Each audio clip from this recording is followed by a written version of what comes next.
भारतीय नागरिक असणं म्हणजे नेमकं काय, याचा कायदेशीर अर्थ काय आहे, या सगळ्या प्रश्नांची मूळ उत्तरं आहेत आपल्या भारतीय संविधानात. आज आपण थेट संविधानाच्या दुसऱ्या भागात जाणार आहोत आणि नागरिकत्वाबद्दलचे मूळ नियम काय होते हे समजून घेणार आहोत. चला तर मग सुरू करूया. आपल्या संविधानाच्या प्रतीवर असलेलं हे राजचिन्ह आपल्याला या विषयाच्या गांभीर्याची आठवण करून देतं. कारण या संविधानाचा भाग 2 म्हणजे अनुच्छेद 5 ते 11 हा पूर्णपणे फक्त आणि फक्त नागरिकत्व याच एका संकल्पनेसाठी आहे आणि तोच आपल्या आजच्या चर्चेचा केंद्रबिंदू आहे. पण या सगळ्याच्या मुळाशी एक अगदी साधा पण खूप महत्त्वाचा प्रश्न आहे. नक्की कोण ठरवतं की भारताचा नागरिक कोण असेल? या एका प्रश्नाचं उत्तर शोधणं हेच आपल्या ह्या विश्लेषणामधलं मुख्य ध्येय आहे. चला उत्तराच्या दिशेने पहिलं पाऊल टाकूया. विचार करा, 26 जानेवारी 1950 ज्या दिवशी आपलं संविधान लागू झालं त्या दिवशी देशाचा नागरिक कोण आहे हे स्पष्ट करणं किती गरजेचं होतं. त्यासाठीच संविधानाने काही पायाभूत नियम तयार केले. तर यातला महत्त्वाचा मुद्दा असा की अनुच्छेद 5 ने नागरिकत्वासाठी 3 सोप्या कसोट्या लावल्या. पहिली आणि मुख्य अट होती की त्या व्यक्तीचा भारतात अधिवासस्थान म्हणजे कायमस्वरूपी राहण्याचं ठिकाण असावं आणि त्यासोबतच या 3 पैकी किमान एक अट पूर्ण व्हायला हवी. एक तर त्या व्यक्तीचा जन्म भारतात झालेला असावा किंवा तिच्या आईवडिलांपैकी एकाचा तरी जन्म भारतात झालेला असावा, नाहीतर संविधान लागू होण्यापूर्वी ती व्यक्ती किमान 5 वर्ष तरी भारतात राहत असावी. अगदी स्पष्ट आणि सरळ नियम होते, नाही का? पण तेव्हाची परिस्थिती खूप वेगळी होती हे आपल्याला माहिती आहे. देशाची फाळणी झाली होती, त्यामुळे पाकिस्तानमधून भारतात स्थलांतरित झालेल्या लोकांसाठी अनुच्छेद 6 मध्ये एक विशेष तरतूद केली गेली. यानुसार जर त्यांचे पूर्वज अविभाजित भारतात जन्मले असतील आणि त्यांनी एका विशिष्ट तारखेच्या आत भारतात स्थलांतर केलं असेल तर त्यांना भारताचे नागरिक मानलं जाईल असं ठरलं. आपल्या संविधानकर्त्यांनी फक्त भारतात राहणाऱ्यांचाच विचार केला नाही. अनुच्छेद 8 नुसार परदेशात राहणाऱ्या भारतीय वंशाच्या लोकांनाही नागरिकत्व मिळवण्याचा एक मार्ग दिला गेला. त्यासाठी त्यांना फक्त तिथल्या भारतीय दूतावासात जाऊन एक नोंदणी करायची होती. ठीक आहे, तर नागरिकत्व कसं मिळालं हे आपण पाहिलं, पण ते टिकवून ठेवण्याचं काय? म्हणजे नागरिकत्व टिकवण्यासाठी सुद्धा काही अटी आणि नियम होते का?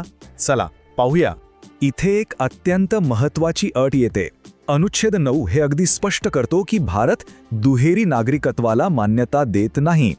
म्हणजे जर एखाद्या भारतीय नागरिकाने स्वतःच्या इच्छेने दुसऱ्या कुठल्याही देशाचं नागरिकत्व स्वीकारलं तर त्याच क्षणी त्याचं भारतीय नागरिकत्व आपोआप संपून जाईल. हा नियम आपल्या एकल नागरिकत्वाच्या तत्वाला अधोरेखित करतो. आता ही स्लाइड खऱ्या अर्थाने खूप रंजक आहे. बघा, अनुच्छेद 10 एकीकडे आश्वासन देतो की ज्यांना नागरिकत्व मिळालं आहे त्यांचं नागरिकत्व कायम राहील. पण यात एक मेख आहे. हे आश्वासन बिनशर्त नाहीये.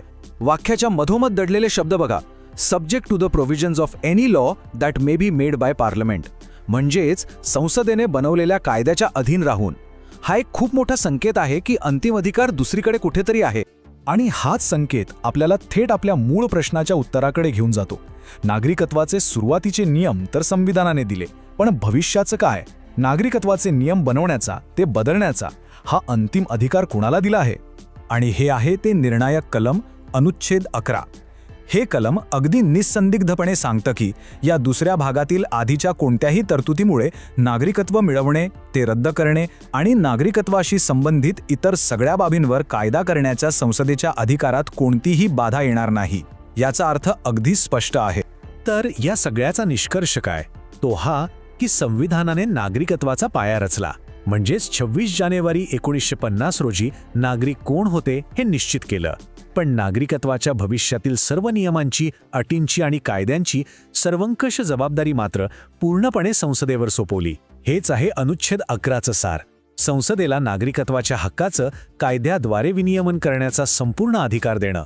याच अमर्याद अधिकाराचा वापर करून संसदेने पुढे 1955चा नागरिकत्व कायदा आणि त्यात वेळोवेळी बदल केले. त्या कायद्याबद्दलची सविस्तर माहिती आपण अर्थातच पुढील भागात पाहणार आहोत. तर आपल्या सुरुवातीच्या प्रश्नाचं उत्तर आपल्याला मिळालं आहे. नागरिक कोण हे ठरवण्याचा अंतिम अधिकार संविधानाने संसदेला दिला आहे. पण जाता जाता एक नवीन प्रश्न समोर उभा राहतो, जो विचार करायला लावणार आहे. नागरिकत्वावर कायदे बनवण्याच्या संसदेच्या या अमर्याद अधिकाराचे नेमके परिणाम काय असू शकतात? यावर नक्की विचार करा.